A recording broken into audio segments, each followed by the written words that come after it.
pegando a Bíblia do Gabriel. Faz uma hora que está gravando. Perdi.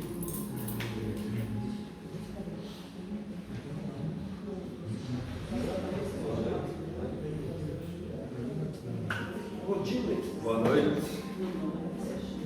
A Mariazinha daí? Boa noite. Boa noite. Oi, você? Não, pronto. Isso.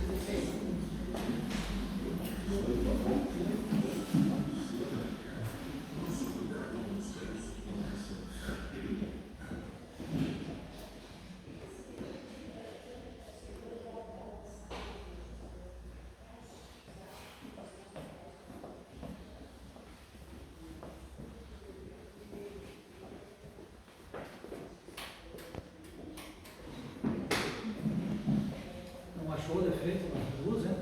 Ainda não. Fazer já, parece. Já, pode vir fazer. Boa noite a todos. Vamos começar com a prece tradicional do Gabriel. Pode fazer de longe do microfone. Vou até acertar isso aqui. Mas tem som ali. Ainda está saindo o som. Pode fazer o seu universo.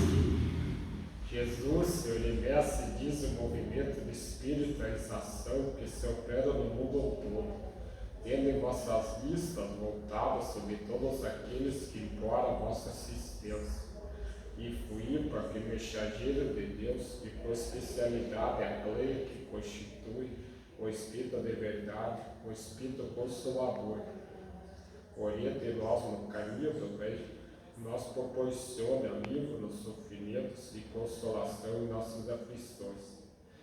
Que ele seja para nós um amigo, um amparo, e uma defesa de todo mal. Senhor, protegi aqueles que desejarem se iniciar na vossa doutrina, dai a luz do entendimento para a boa compreensão da vossa palavra. Que a vossa paz seja sobre todos nós. Em nome de Deus e de Jesus, está aberto o estudo. Aberto o estudo de hoje. Aberto o estudo. Tudo bem.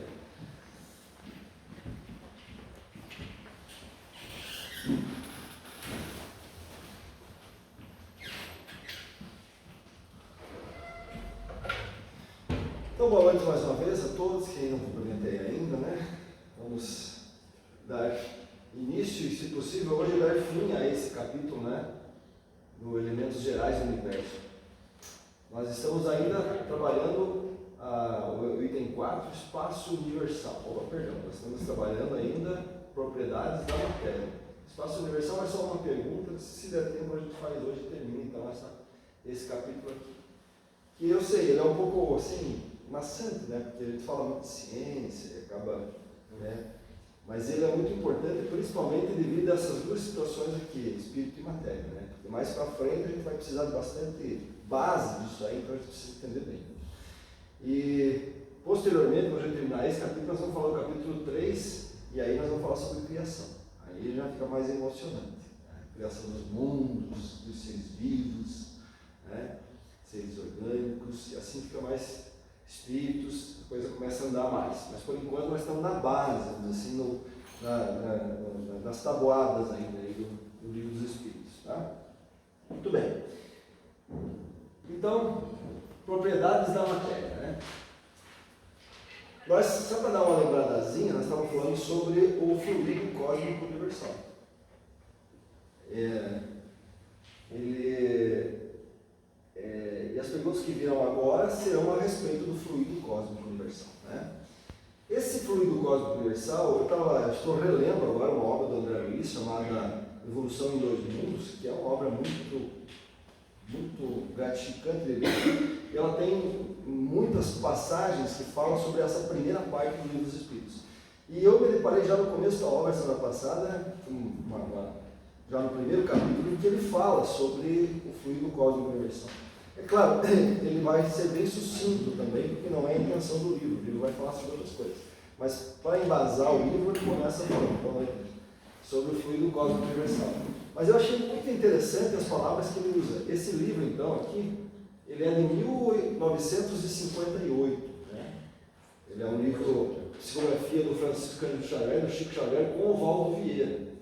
E é do espírito André Luiz. É uma dos livros que o André Luiz traz por intermédio desses dois médios. E ele começa falando sobre que o fluido cósmico universal é um plasma divino. Plasma divino, né? O fato de colocar a palavra divino não significa que seja santo, porque às vezes as pessoas têm essa coisa, né? Nós, bastante, vivemos das religiões mais cristãs aí, e a gente tem essa coisa, tudo que é divino é santo, né? Ele não se refere a divino como santo, ele se refere a divino como de proveniência de uma fonte criadora, né? Proveniente de Deus, por isso que ele chama de divino. E ele explica assim, ele dá 3 definições para esse fluido cósmico universal. A gente sabe que, como eu expliquei por lá, todos nós estamos envolvidos nesse fluido cósmico universal. Ele está em todos os lugares, nos nossos corpos, ele penetra, né? Tem essa inter-relação. E o André Luiz diz assim, ele diz que o fluido cósmico universal é um plasma divino. Ele diz assim, é um hausto do Criador. Olha que legal, o que é hausto? Hausto é respiração. E respiração é um processo de você inspirar e expirar. Ou seja, cria um movimento. Essa é a ideia que ele está dando aqui. O fluido cósmico universal, pelo que ele explica, é um movimento de expansão e retração, criado por Deus. E se você começar a pensar sobre esse aspecto, o que é o nosso universo, o que os cientistas dizem sobre o nosso universo, que ele continua em expansão, mas houve um momento em que ele teve uma retração tão grande que ele chegou ao ponto de ficar tanta energia, num ponto tão pequeno, que ele explodiu e formou esse nosso universo, que é a teoria do Big Bang. Né? A partir daí, ele expande e ele continua em expansão. O nosso universo está em expansão. Tá? Ele vai chegar um momento em que eles acreditam que ele vai voltar a se retrair. Ou seja, isso é um movimento, não é um movimento? Não é um movimento de respiração? Não parece um movimento de respiração? Eu expiro e depois trago de volta. É um movimento de respiração. Então tem a ver com essa situação. Ele está tentando explicar com palavras que nós podemos entender o que é esse fluido cósmico universal. E aí, se você pegar e dar uma puxada na tradição hindu, por exemplo, que é o maior formador de todas as religiões da Terra, a grande maioria das religiões da Terra vieram do hinduísmo, que é uma das mais antigas. Né? Eles têm exatamente essa definição desse éter. Eles já sabem isso há 5.000 anos antes de Cristo. Eles dizem assim, que esse éter onde todos nós estamos, onde contém todos os planetas, sóis do universo em si, ele é a respiração de Brahma. Brahma representa o Deus poderoso do hinduísmo. Né? Então, você veja, olha a conexão, não é assim? E é isso que o André Luiz está tentando dizer para nós. Que esse universo todo, esse fluido cósmico universal, ele está em expansão e retração. Expansão e retração. Esse é o fluido cósmico. Né? E ele diz também, ou, ele dá mais um exemplo do que pode ser, ou força nervosa do todo sábio. Força nervosa. Se nós pegarmos o corpo humano nosso, por exemplo, nós temos o corpo irradiado de nervos, não é assim? Estão conectados ao sistema nervoso central. Então, se você pegar uma agulha e colocar lá na pontinha do pé, dar uma alfinetada, você sente na hora. Qualquer tato, qualquer movimento chega através dessas correntes nervosas, o cérebro lê e diz, opa, estão me machucando. Ou estou sentindo uma coisa boa. Então nós estamos ligados. O corpo está completamente ligado. E ele diz que o fluido cósmico universal é uma corrente nervosa de Deus. É por isso que qualquer coisa que a gente faça aqui, se caiu, como diz Jesus, se uma folha cair de uma árvore, Deus sabe. Porque está ligado dentro desse fluido, que é a respiração dele. Interessante, né? Você veja como as coisas se conectam e a gente começa a entender um pouco mais. Se você parar profundamente e pensar o que foi Jesus falou, o que o Espírito Jesus fala, o que a ciência nos diz, dá para fazer conexões. Mas o que ele fala que é um plasma. E o que é plasma? Mais uma informação que ele quer dar. Ele quer dizer assim, ó, tem mais uma coisa que vocês podem mais ou menos entender sobre o fluido cósmico universal. Ele é um plasma. E isso em 1958. Numa época que o plasma ainda era um estado da matéria não conhecido. Porque hoje a gente sabe que a matéria já não tem mais só 3 estados. Se você pegar a água, por exemplo, né, que é o nosso básico, a água tem 3 estados, né? Sólido, líquido e gasoso. Agora a gente tem um 4º estado na matéria, que é o plasma. Se dá um upgrade naquele gasoso, vem plasma. E a gente não conhece muito bem ainda. Mas as nossas televisões de plasma estão aí para mostrar isso, né? Ele está dizendo assim, é mais sutil do que gás. Esse fluido cósmico. Está dando uma ideia para nós. Pensa no plasma, mas é muito mais sutil que isso. Por isso que a gente não enxerga, a gente não vê, mas a gente sente. Tá? E ele continua dizendo, nesse elemento primordial, que é a base de toda a matéria que a gente tem, toda a matéria, né? Vibram e vivem. Todo organismo criado por Deus vibra. Desde a partícula mais elementar até as consciências divinas. A consciência divina vibra quando ela emite, nós somos consciências divinas. Quando nós emitimos ondas pelos nossos pensamentos, a gente está vibrando esse fluido cósmico universal. Por isso que todos os elementos que fazem parte dele vibram e vivem. Então vivem em constelações, vivem em sóis, vivem em mundos e seres, como peixes no oceano. Tá? Tudo mergulhado nesse fluido cósmico universal. O nosso universo está mergulhado nesse fluido cósmico universal. E o nosso universo, ele é infinito. Tá? Vai ter uma pergunta para frente aí que o Kardec vai perguntar para os espíritos se o universo é infinito. A gente sabe que ele é hoje, né? Isso é uma lógica. Aí você para e pensa um pouco. Veja como dá um nó na cabeça da gente. Se o universo é infinito e ele está dentro do fluido cósmico universal, é que dizer que o fluido cósmico universal ele é maior que o infinito. Como? Como? Como é que pode existir uma coisa que seja maior que o infinito? Não dá para nós captar isso aí. Por isso que essa coisa aqui, ó, o que os espíritos tentam falar para nós e explicar sobre o fluido cósmico, são uma simbologia. É uma metáfora, é uma explicação bem rasa. Isso aí é muito complicado. Tá? Mas é para a gente ter uma ideia, mais ou menos, de como a coisa funciona. Ok, gente? Estão entendendo aí? Alguma pergunta? Pode ter um ponto lá na frente do infinito? Que começa tudo isso? O infinito não. Na frente do infinito não pode ter nada. Eu brinco que às vezes, né, as pessoas dizem que a matemática é uma ciência exata. Não é. A matemática não é. Divida 10 por 3, quanto que dá? 3,3333333. E veja, se você multiplicar, você pegou um número, e o 3 depois da vírgula ela é infinito. E se você multiplicar esse número para o maior número que você puder por 3 de novo, ele não dá 10. Ele vai dar 9,99999, mas não dá 10. Por quê?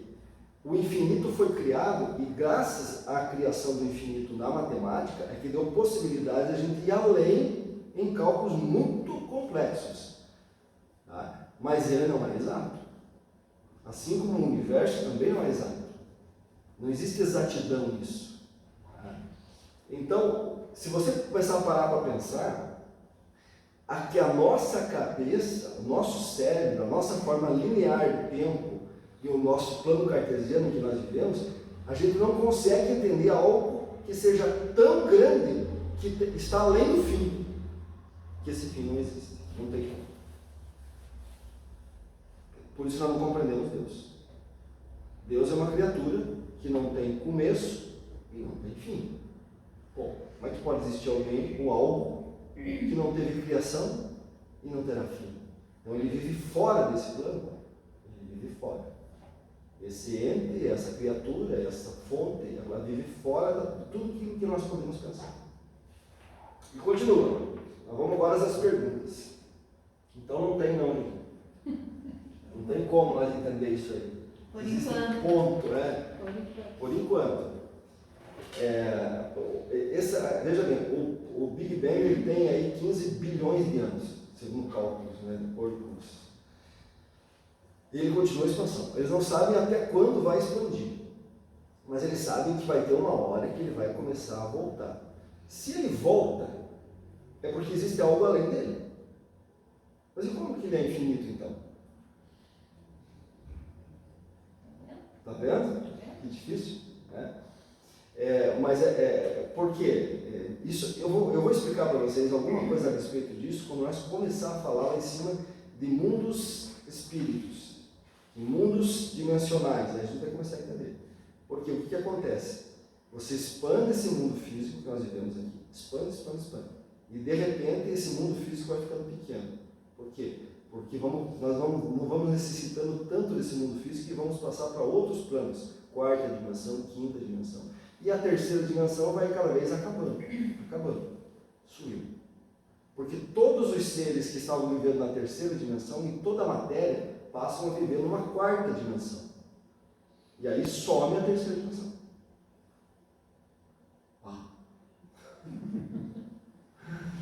Porque vai chegar um dia em que nós todos aqui não estaremos encarnados, não usamos mais esse corpo. A gente vai viver num plano de quarta ou quinta dimensão. Então esse plano tem a tendência a ir terminar. O que acontece? Isso vai acabando, de repente ele, pum, e forma um novo plano físico para novas experiências, para novos espíritos nessa outra área. E assim a coisa vai acontecendo. Agora, se imagine quanto isso demora dentro da nossa linha de tempo. Não dá para dizer. Não tenho essa ideia. Mas isso vai acontecer. Tá? E é o máximo que a gente pode entender por enquanto. O Kardec pergunta sobre o fluido cósmico universal. Ele pergunta: a ponderabilidade é um atributo essencial da matéria? O que ele está perguntando aí? A matéria, toda matéria que existe, a gente pode pesar ela? Porque lembra quando nós estávamos no ginásio, a gente se entendia assim. O que é matéria? Matéria é tudo que ocupa espaço. Tudo que dá para medir. É isso que nós sabíamos. É isso que o Kardec também sabe. Né? Então ele está perguntando, essa matéria também ela pode ser medida, pode ser pesada? E os espíritos dizem para ele assim, da matéria como entendeis, sim, dessa que nós temos aqui. Tá? Mas da matéria considerada como fluido universal, não. A matéria etérea e sutil que forma esse fluido é imponderável, não tem peso nenhum, tá? Para nós. Mas nem por isso deixa de ser o princípio da vossa matéria ponderável. Entenderam? Ele está dizendo que o fluido cósmico universal não tem peso, não tem como medir. Ela é uma matéria tão sutil que não tem como nós aqui avaliarmos ela. Não tem como medir ela dentro do nosso padrão. Mas nem por isso ela não é a mãe de toda a matéria que nós podemos medir, ou ponderar, ou pesar. E aí o Kardec vai fazer um comentário, que é um comentário muito interessante. É um comentário que ele diz assim, a matéria, ou a nossa ideia sobre matéria, ela é relativa. Ele diz assim, a ponderabilidade, ou o peso que nós damos à matéria, essa cadeira, por exemplo, né, ou o nosso corpo, tá, é uma propriedade relativa. Ela é relativa. Lembra do vídeo que nós escutamos um dia aí do Haroldo Dutra, que ele disse, se você quiser emagrecer, o que você precisa fazer? Vá para a Lua. Lá a gravidade é menor Se você pesa 70, 80 quilos, você vai pesar uns 30. A coisa mais rápida que tem para você emagrecer. Né? E é o que o Kardec diz aqui, ele diz assim, fora das esferas de atração dos mundos, ou seja, fora da gravidade, que os mundos, os astros maiores agem contra nós, né? Não há peso. Por isso que os astronautas flutuam. Porque eles não estão sofrendo a atração da gravidade de nenhum planeta, ou nenhum astro. Né? Da mesma maneira que não há nem alto nem baixo. Isso é muito legal. Porque é difícil para a gente entender. Esses dias eu estava conversando com o Tiazão, ele não entendia como é que os foguetes sobem. Daí tem que passar, poxa, mas tal. Eles têm dificuldade para dizer como é que eles sobem bem. O que a gente tem como ideia de baixo e alto? Nós temos que ter uma referência, né? Então, eu, por exemplo, se eu olhar para baixo, para mim o baixo é para lá, não é? E o alto é para lá, ok? Beleza. Quando eu estou num avião e o avião vira, eu fico de cabeça para baixo, porque para mim o baixo é a terra e o alto é o céu. Quando você está no espaço, tem baixo e tem cima? Tem não? Referência com a terra.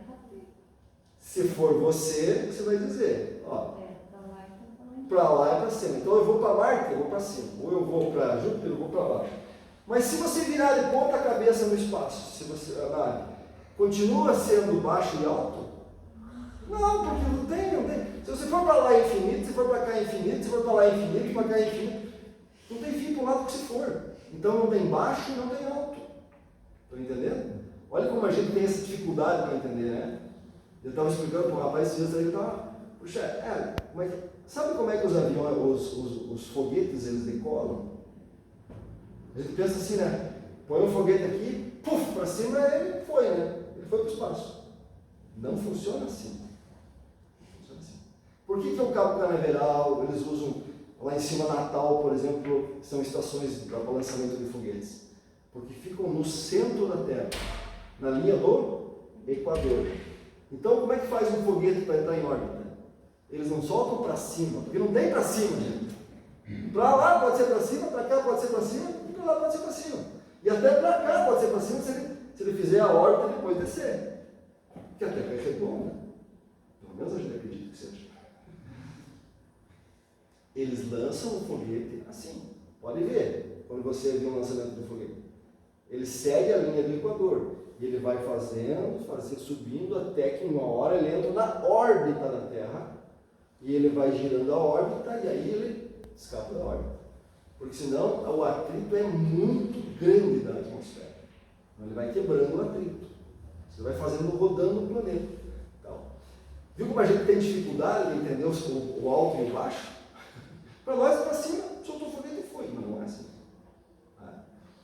Então, isso serve para nós entender que nós conhecemos muito pouco ainda de elementos, de coisas que existem, e de formas que existem, e de maneiras que esse fluido cósmico universal se apresenta. Pergunta 30.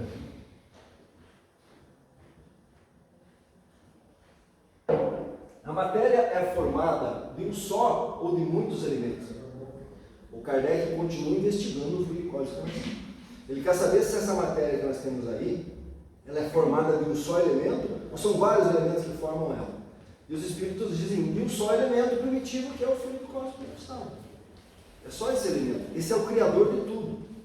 Só que assim, para chegar na matéria que nós vemos hoje, esse elemento, fluido cósmico universal, que eles chamam de fluido cósmico universal, ele vem condensando.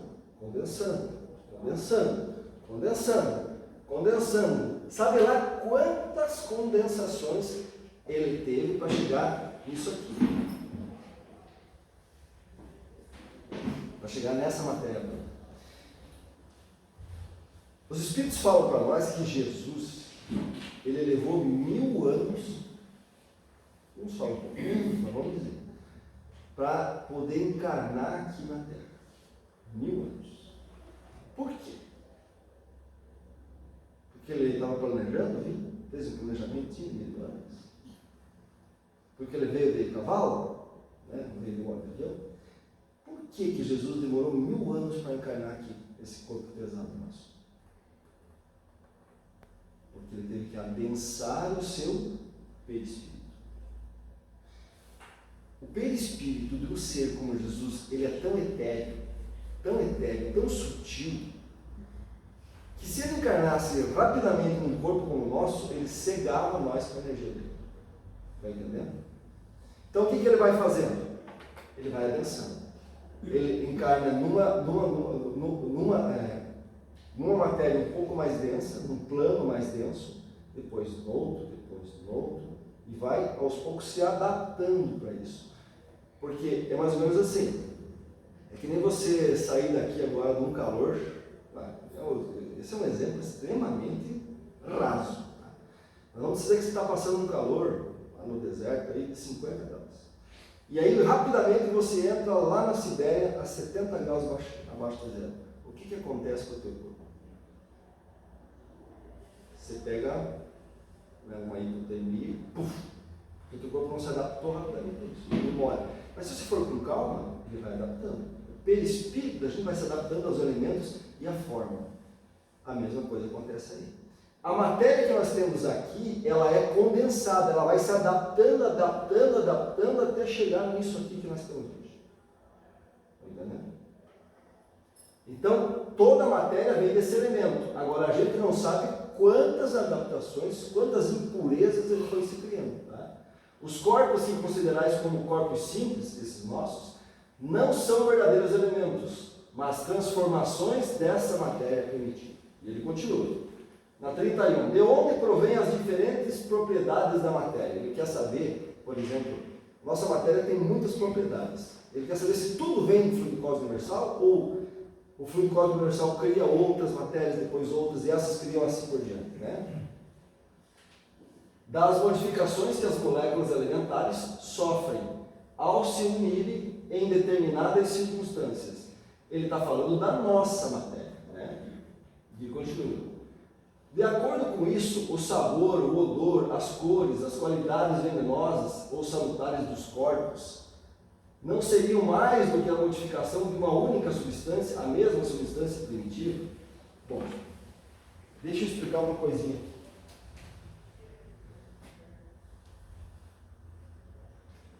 O primeiro átomo, o primeiro elemento da tabela periódica é o hidrogênio. Por isso que ele tem o número atômico 1. Tá? O último lá, o 118, não sei, acho que se descobriu mais, esse dia 118. Eu nem sei qual que é. Mas o primeiro é o hidrogênio. Porque ele tem um número atômico 1. Isso significa que ele tem um próton no seu núcleo e um elétron. O número atômico é o número de prótons. Então, 1. Ok? Se eu pegar, o hidrogênio é o elemento que mais existe no universo. Talvez 70 e poucos % do universo é composto de hidrogênio. Está lá. Se eu pegar esse hidrogênio e juntar com mais um, então vai. O que eu vou ter agora? 2 átomos de hidrogênio, que já geram uma molécula. Aqui vive um princípio espiritual. Porque os espíritos dizem que a nossa evolução, eles falam isso, mas hoje a gente já sabe que é para nós entendermos a situação. Depois a gente aos poucos vai começando a compreender que existe mais. Que a nossa evolução começa no átomo. Qual é o primeiro átomo que existe pela nossa capacidade de entendimento aqui no nosso planeta? O hidrogênio. Então, o primeiro lugar que ele vai habitar, o princípio espiritual, seria um átomo de hidrogênio. Eu estou supondo, pode ser que seja outra coisa. Mas acredito que seja o primeiro átomo. Aqui tem o espírito. Tem agora, eu estou unindo 2 princípios inteligentes. Não é assim? Esse aqui também tem um princípio inteligente, um outro espírito. Esse aqui tem a capacidade agora de manter esses 2 átomos juntos. É esse espírito que está fazendo isso. Ou seja, dentro de um espírito existem 2 princípios inteligentes. Agora, isso aqui já não é mais hidrogênio. Isso aqui é um gás. O H2 é um gás hidrogenado, que é inflamável, solúvel em água e assim por diante. Mas já é outro elemento, não é isso aqui. Está entendendo? Agora eu pego o gás hidrogenado, tá? E adiciono um átomo de oxigênio. O oxigênio tem o número 6, que é o número atômico do 6. Um átomo de oxigênio. E eu tenho agora uma molécula de... Ah, a pessoa sabe. Aqui tem quantos espíritos? Quantos espíritos tem assim no gás hidrogenado? É 2, né? 3. Vai ganhar um presente no final. 3, né? 1, 2, 3. Agora eu uni mais um aqui. Ok? 4. E agora aqui tem mais um que controla a água. Tenho 5 princípios inteligentes aqui. Deu para entender? É uma molécula. Isso é evolução. Isso é evolução. Na coisa mais simples que você possa imaginar. Isso é evolução. Um espírito começa aqui, daqui a pouco ele já tem a capacidade de estruturar isso aqui e manter isso aqui vivo. Depois ele já tem a capacidade de se unir com outro átomo e ele já consegue unir uma molécula de água. E assim vai. E assim funciona para todos os elementos que a gente tem aqui na Terra. E assim funciona a nossa evolução. Você tem ideia de quando você entrou aqui? Você tem ideia disso? Sabe quantos átomos tem no teu corpo? Sabe quantos espíritos você tem no teu corpo? Você já imagina isso? E é você que controla tudo isso. Quantas moléculas de água você tem no teu corpo? E é por isso que os índios, na sua sabedoria primitiva, diziam assim, o espírito do vento. Por quê? Ó, o que é o vento? Ar em movimento, oxigênio e outros gases. Espíritos. O espírito do sol, o espírito da terra, da natureza, da chuva. Porque todos os lugares onde você olhar tem princípio inteligente, espíritos em evolução. Deu para entender? É difícil, né? Mas é isso aí. É um começo. E é isso que eles estavam respondendo, os espíritos eles estão respondendo para o Kardec. Tá? Então, de acordo com isso, ele diz, o sabor, o odor, as cores, as qualidades venenosas ou salutares dos corpos desses alimentos não seria mais do que a modificação de uma única e mesma substância primitiva, mas é claro, é a modificação disso. Se você pegar o H2O, uma água, e colocar lá um limão espremido, continua sendo água? Não, já mudou tudo. Mudou tudo. É a combinação dos alimentos. E tudo isso vem da manipulação desse fluido. Desse fluido. As cores que a gente vê, por exemplo, é o reflexo da luz que incide sobre ela, volta para a nossa retina, a gente enxerga e dá o azul, por exemplo. Mas o azul que eu enxergo é diferente do azul que a gente enxerga, que a gente ainda enxerga. Cada um de nós tem uma composição no nosso organismo, nós enxergamos cores de formas diferentes. É muito pouco provável que exista uma pessoa que enxergue um azul igual a outra. Vocês têm uma ideia. E tudo isso é matéria, em movimento. Em movimento. Por isso que eu digo, quando Jesus transformou água em vinho, vocês acham que ele teve alguma dificuldade? Mandou encher os tonéis de água, chegou lá e disse, pode lá, vai lá. O que ele fez? Ele modificou o estado da matéria. Ele inseriu uma combinação de elementos diferentes. E pronto, está mais bonito. Entendeu? E ele disse para os apóstolos, vocês vão fazer isso. Vão fazer isso.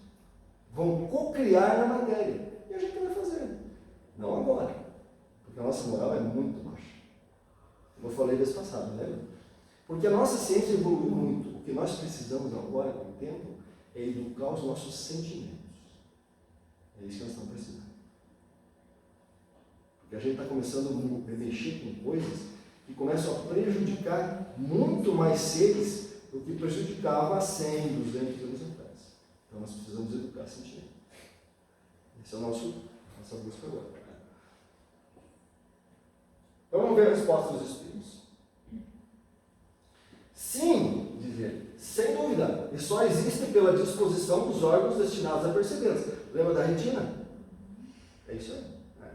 Os nossos órgãos, eles se dispõem a perceber essas substâncias, esses elementos. E o Kardec faz um comentário aqui, ele diz, esse princípio é demonstrado pelo fato de nem todos perceberem as qualidades dos corpos da mesma maneira. Enquanto um acha uma coisa agradável ao gosto, né? A gente diz gosto que nem, eu vou falar a palavra, mas cada um sente gosto de uma coisa. Eu posso gostar de cerveja, e tem gente que não gosta, nunca sei. Outros gostam de doce, dizem que as mulheres gostam mais de coisas doces e azedas. Os homens gostam mais do amargo e do salgado. Esse dia meu neto estava me dando uma aula disso, com 7 anos. Você vai lá nas papilas gustativas, a mulher gosta, por isso que o homem põe a cerveja mais lá para trás, que gosta de sentir o amargo do outro. Então, cada um sente diferente os gustos. Mas eu acho que isso não é uma regra. O outro a acha má. Uns veem azul, os que os outros veem vermelho. O que para uns é veneno, para outros é inofensivo ou salutar. Se eu comer a pimenta que aquele rapaziada come lá no Nordeste, a gente sente muito isso. Isso é veneno para a gente. Estamos acostumados. Para eles, lembra daquela do Faustão lá, que o cara chegava e comia pimenta? Na boa, assim? Então, o que significa isso? Cada um de nós sente esses elementos de uma forma. E é isso que o Kardec está respondendo para eles. Eu acho que eu vou ter que parar por aqui, porque tem essa pergunta bem comprida, e daí a gente vai ficar muito extenso no estudo de hoje. Tá bom? Nós temos 25 para as mãos. Então, vamos fazer a nossa oração.